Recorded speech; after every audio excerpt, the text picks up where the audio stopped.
الشيطان الرجيم بسم الله الرحمن الرحيم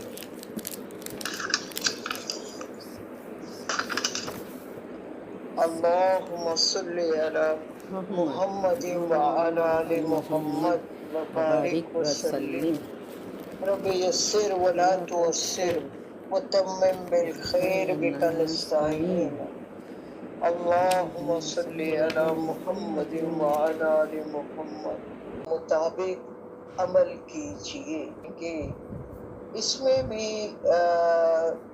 کافروں کی بات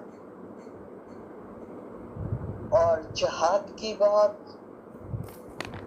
اور جہاد میں مسلمانوں کو کرنا کیا ہے، خالی دعائیں کرتے رہنا، عمل میں کیا کیا چیزیں لے کے آتی ہیں، یہ چیز ہمیں اللہ جی بتائیں گے۔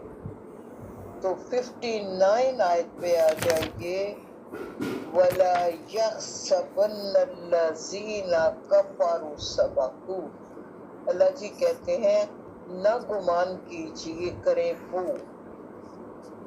وہ کون جنہوں نے کفر کیا، سبقوا سبقت لے جائیں گے یعنی بچ نکلیں گے، ہماری پکڑ سے آزاد رہیں گے۔ تو سیدھا سیدھا حکم اللہ جی نے کہا، اے مسلمانوں آپ بھی یہ گمان نہ رکھیں کہ کافر ہماری پکڑ سے آزاد ہو جائیں گے، بچ نکلیں گے، بھاگ دوڑیں گے، ایسا نہیں ہو سکتا۔ اور حقیقت ہے ایمان مضبوط ہے، ویسے بھی اللہ کی پکڑ سے کون بھاگ سکتا؟ انہم لا یوجزون، وہ انہم بے شک وہ لا یوجزون اس کو عاجز نہیں کر سکیں گے، قابو سے باہر نہیں جا سکیں گے، یعنی اللہ کو عاجز نہیں کر سکیں گے۔ وہ تو جو چاہے گا وہ کر گزرے گا نا۔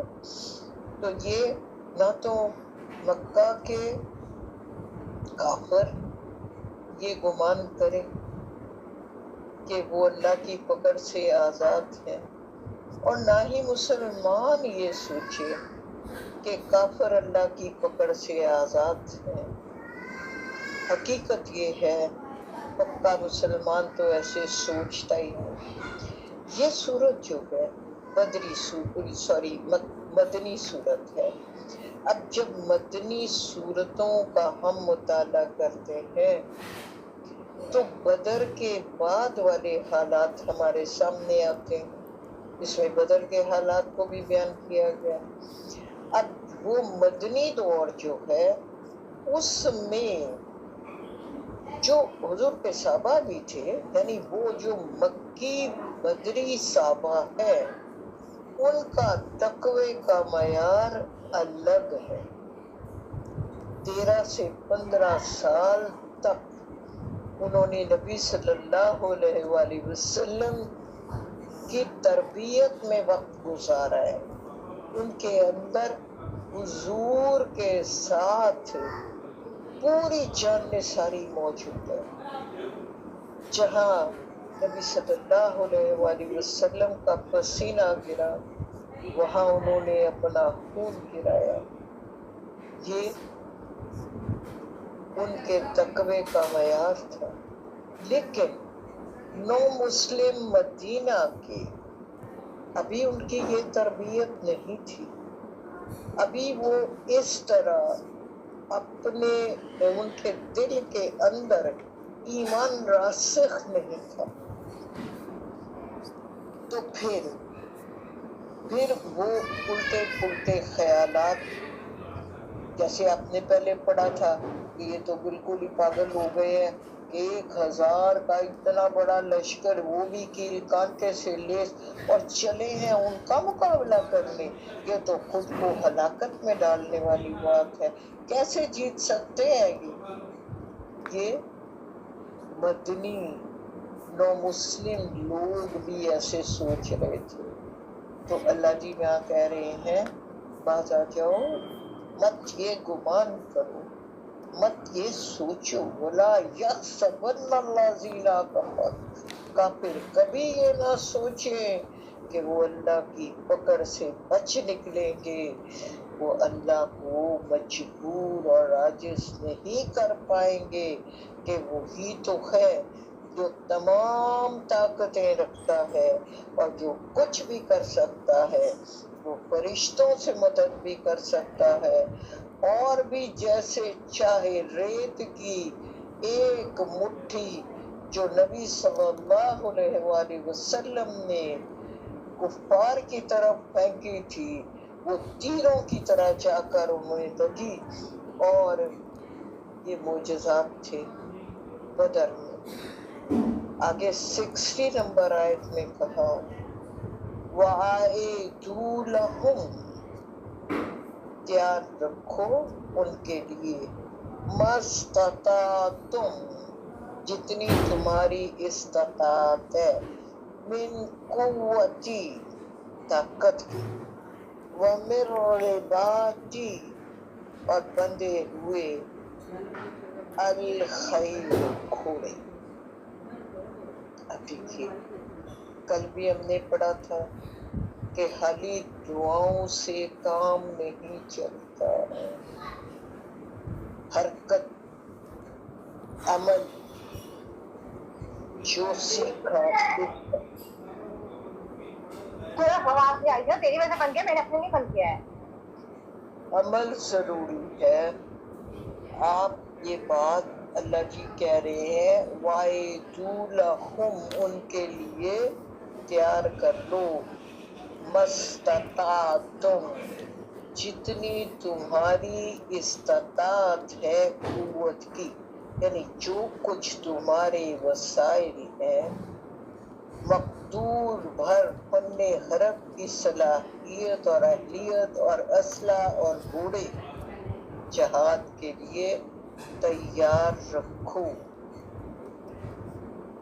اگرچہ ایک مومن کو اللہ کی نصرت پر توکل کرنا چاہیے، مگر توکل کا یہ مطلب ہرگز نہیں کہ وہ ہاتھ پر ہاتھ دھرے بیٹھا رہے اور امید رکھے کہ سب کچھ اللہ کی مدد سے یہ ہو جائے گا۔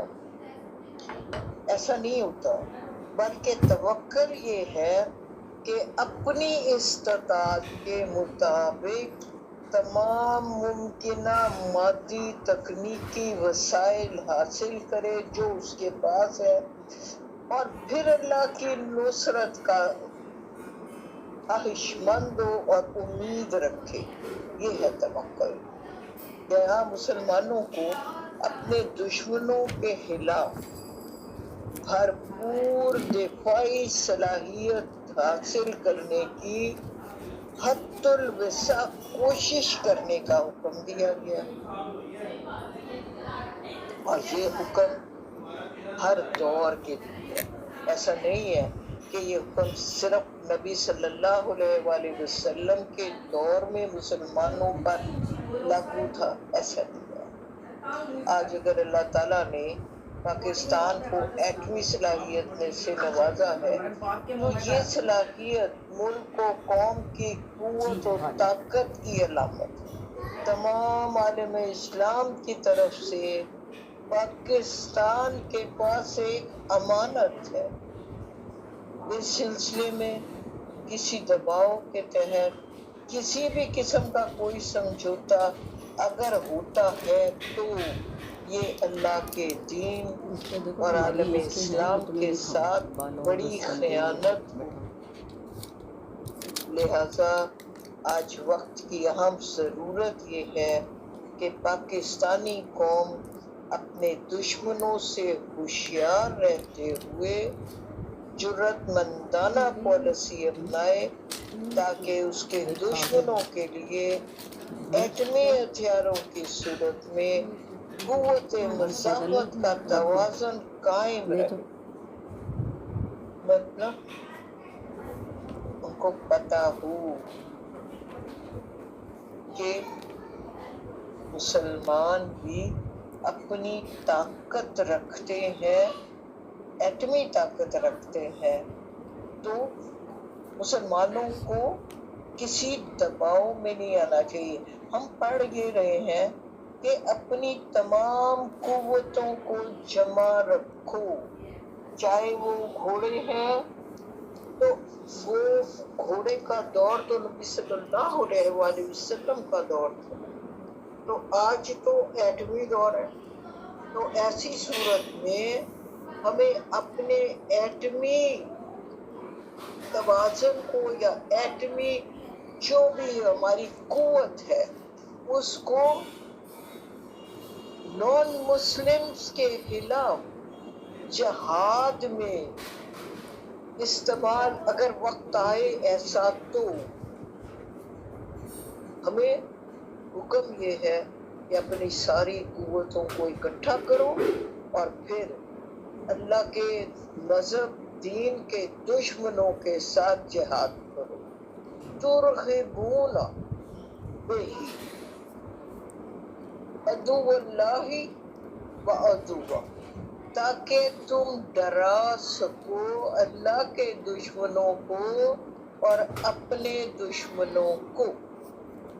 اب یہ دیکھیے اللہ جی نے خود یہ بات واضح کر دی کہ طاقت اس لیے جمع رکھنی ہے کہ اس کا ایک اور دشمن اللہ کے دشمنوں پر اور آپ کے دشمنوں پر غالب رہے۔ وآخرین من دونہ، اور بھی وہ بعد والے کچھ دوسرے لوگ ان کے علاوہ بھی ہیں، لا تعلمون، تم نہیں جانتے ہو، اللہ یعلم، اللہ ان کو جانتا ہے۔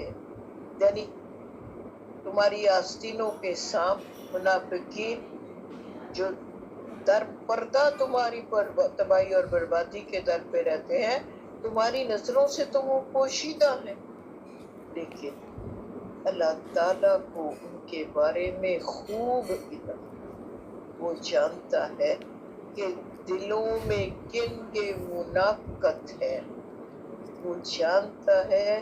وہ تو وہی بات آ جاتی ہے علیم بذات الصدور ہے، تمہارے لاشعور میں بھی جو کچھ چل رہا ہے وہ تو اس سے بھی آگاہ ہے۔ یہاں تک تو حکم ہے جہاد میں اپنی قوتوں کو اکٹھا کر۔ آگے حکم جو آ رہا ہے وہ ہے انفاق فی سبیل اللہ، وما تنفقوا، اور جو بھی تم خرچہ کرو، من شیء، کچھ، فی سبیل اللہ، اللہ کی راہ میں، یوفا، پورا، الیہ، تمہیں دیا جائے گا، وانتم، اور یہ کہ تم پر، لا تظلم، اسی طرح کی زیادتی نہیں ہوگی۔ جو تم خرچہ کرو گے راہ خدا میں، راہ اللہ میں، تو اس کا پورا پورا اجر ثواب تمہیں دیا جائے گا، اور تمہارے ساتھ کسی قسم کی لا تظلمون، کوئی زیادتی نہ ہوگی۔ اس تھوڑا کھول لیتے ہیں کہ جنگ کے لیے اسلحہ خریدنا، ساز و سامان فراہم کرنا، گھوڑے تیار کرنا، اس سب کے لیے اخراجات تو ہوں گے نا، لہذا جنگی تیاری کے ساتھ ہی انفاق فی سبیل اللہ کا حکم آ گیا، اس ضمانت کے ساتھ کہ جو کوئی جتنا بھی اس سلسلے میں اللہ کے راستے میں خرچ کرے گا، اس کو وعدے کے مطابق پورا پورا اجر دیا جائے گا، کسی کی ذرہ برابر بھی حق تلفی نہیں ہوگی۔ اب یہ کہ وہ وعدہ کون سا تھا جو ہم سورہ بقرہ کے رکوع 36 اور 37 میں پڑھ آئے ہیں، مطلب یہ ہے کہ اب تمہاری تحریک میں وہ مرحلہ شروع ہو چکا ہے جہاں